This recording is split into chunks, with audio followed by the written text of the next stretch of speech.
हिस्सा मर्द मर्द से भी छिपाएगा, इतना याद रखिएगा। नाफ से लेकर घुटने तक, यहाँ से यहाँ तक, इतना हिस्सा मर्द मर्द से भी छिपाएगा और इतना हिस्सा औरत औरत से भी छिपाएगी। मर्द मर्द के इस सतर पर नजर नहीं डाल सकता और इतना हिस्सा औरत भी किसी औरत के जिस्म पर, सतर पर, इतने हिस्से पर नजर नहीं डाल सकती शरीयत की नज़र में। अब सुबह वॉकिंग में जाना और टहलना और सिर्फ पैंटी पहन लेना, अंडरवियर इतना घुटने से ऊपर और उसी में जॉगिंग करना जेब देता है। और फिर जब मर्द मर्द का ये हिस्सा नहीं देख सकता तो फिर लड़कियों का उस हिस्से पे नजर डालना और यहां से लेकर यहां तक का हिस्सा लड़की लड़की से भी, औरत औरत से भी छिपाएगी। लेकिन आज घुटने से ऊपर जितना कपड़ा आ रहा है उतनी ही वो आज मॉडर्न लड़की कहलाई जा रही है। एक बात मैं डंके की चोट पे कहता हूँ, और ये बात यहाँ नहीं बम्बई वगैरह में कहता हूँ मैं, क्योंकि बम्बई वगैरह का माहौल ज़्यादा वैसा है। एक पहचान बताई है मैंने, जिस लड़की के जिस्म पर जितने कम कपड़े आप देखो, आज भी ये पहचान बता रहा हूँ आपको, मेरी माँ बहनें भी सुन रही हैं, सुने, और उन्हीं को सुनाने के लिए तो बोल रहा हूँ। जिस लड़की के जिस्म पर जितना कम कपड़ा होगा, समझ लेना कि ये उतने ही बड़े बाप और उतने ही अमीर बाप की बेटी है। कपड़ों के साइज की कमी उनके माँ बाप की दौलत का एड्रेस देती है, पता बताती है कि इनका बाप कितना अमीर है।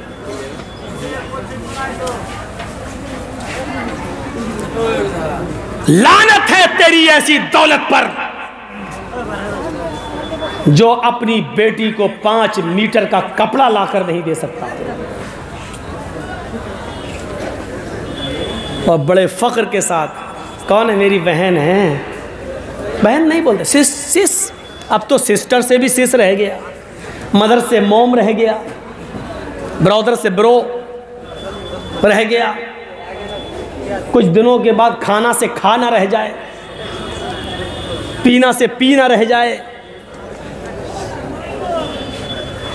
बहुत शॉर्टकट में ये दुनिया चल रही है।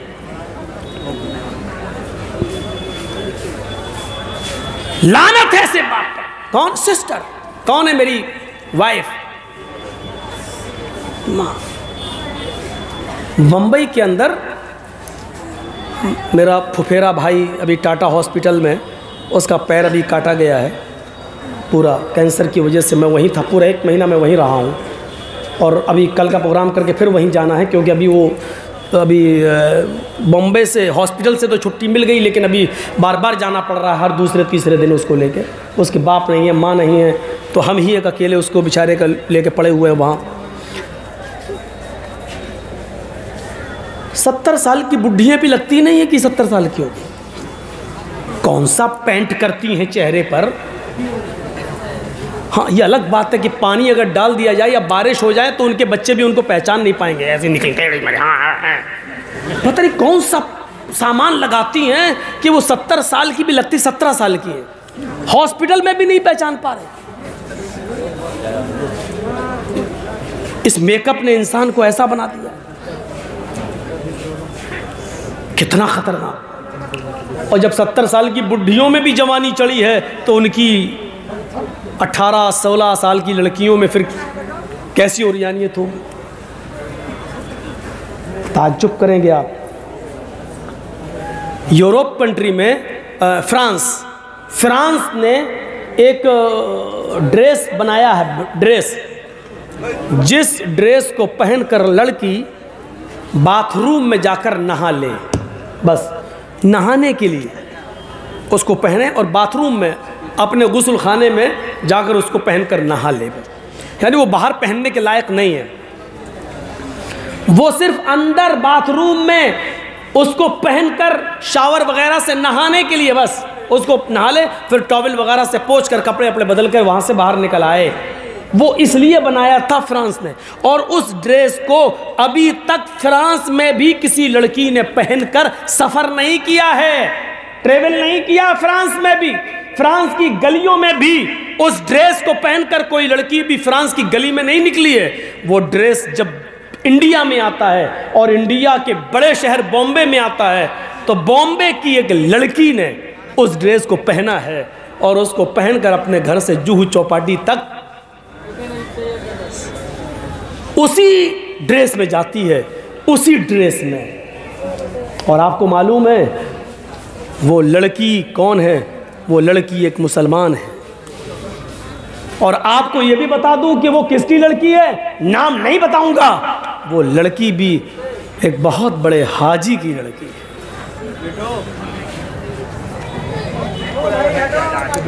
कहां जा रहा हमारा मुआशरा?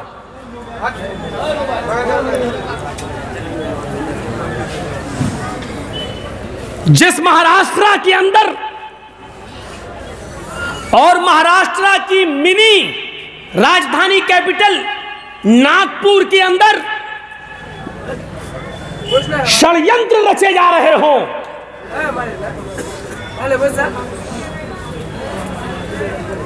एक कमरे के अंदर बैठकर, कि किस तरीके से मुसलमानों की लड़कियों को हिंदू लड़कों के साथ उनका लव शुरू करवाया जाए और उनकी कोर्ट मैरिज करवाई जाए और उन मुसलमान लड़कियों से हिंदू औलादें पैदा की जाएं। ये सारी बातें आज एक संगठन और एक तंजीम के ज़ेरे साए हो रही हो, और इस कारनामे को ऐसे अंजाम दिया जा रहा है कि कॉलेज और यूनिवर्सिटियों में वैकेंसी निकाली जाती है। वैकेंसी, इतनी सीटें खाली हैं अल्पसंख्यक अकलियत के लिए, और जब उन कॉलेजेस और यूनिवर्सिटियों में मुसलमान लड़के उस वैकेंसी को देखकर जाते हैं और अप्लाई करते हैं, तो कहा जाता है कि लड़कों के लिए जितनी सीटें थी वो भरी जा चुकी हैं, अब जो सीटें खाली हैं वो लड़कियों के लिए हैं, और फिर वो सीटें लड़कियों से पुर की जाती हैं, सिर्फ मुसलमान लड़कियों से। और जाहिर है को एजुकेशन में जब लड़के और लड़कियां एक साथ बैठकर पढ़ेंगे तो माफ़ कीजिएगा, महाराष्ट्र के अंदर कितनी मुसलमान लड़कियां गैर मुस्लिमों के साथ कोर्ट मैरिज कर रही हैं, और कोर्ट ये कहकर उनके माँ बाप की बात को रिजेक्ट कर देती है, लड़की बालिग है, उसको पूरा अधिकार है, किसी से भी शादी कर सकती है। और ये सारे काम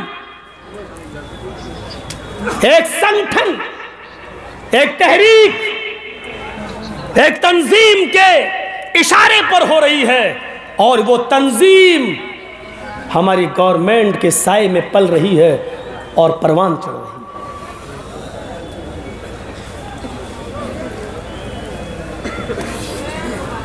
ऐसे ऐसे आप देख लीजिए, बंगाल के अंदर ऐसी लड़कियों को लाया जा रहा है और फिर डिबेट में बिठाया जाता है। और नाम मत लीजिएगा, हम नाम नहीं ले रहे हैं किसी का। बंगाल की भी एक एमपी है टीएमसी की, बदकिस्मती कह लो कि वो एक हाजी की बेटी भी है, बाकायदा उसको डिबेट पे लाया जाता है, बिठाया जाता है, और बाकायदा उसकी ज़बान से कहलवाया जाता है, और वो कहती है कि इस्लाम में कहाँ मना है, इस्लाम तो इंसानियत सिखलाता है। अगर हमने किसी गैर मुस्लिम से शादी कर ली तो क्या वो इंसान नहीं है? और इंसान का पाठ सबसे ज़्यादा तो हमारे धर्म ने, हमारे मजहब ने पढ़ाया है। ये इस्लाम का प्रचार करेंगी टीवी डिबेटों के अंदर, ये जाके इस्लाम का इंट्रोडक्शन कराएंगी और परिभाषा बदलाएंगी कि इस्लाम क्या है।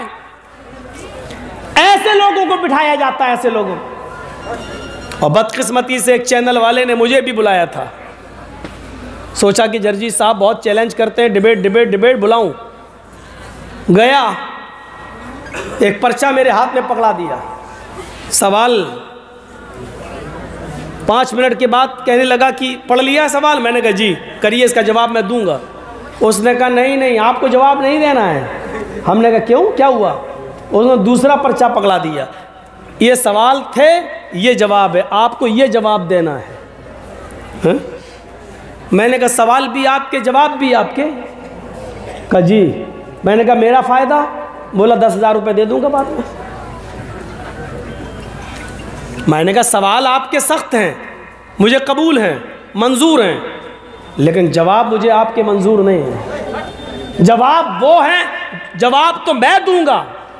बोले फिर आपको डिबेट में नहीं रखा जाएगा। मैंने कहा और जो लोग आते हैं, मुसलमान लोग, मौलाना लोग, साफ कह रहा है, क्या मालूम है, सब 10,000 रुपये लेते हैं। इसीलिए मैंने बंगाल की धरती पे कहा था कि जो आज डिबेट में बैठ रहे हैं जो मौलवी लोग, ये हमारे कायद नहीं है, हमारे रहबर नहीं है, हमारी आवाज ये नहीं उठा रहे हैं। इस धोखे में मत रहिएगा आप। मजा तो तब है सवाल आपका हो, जवाब हमारा हो। नहीं, सवाल ये है, जवाब ये देना।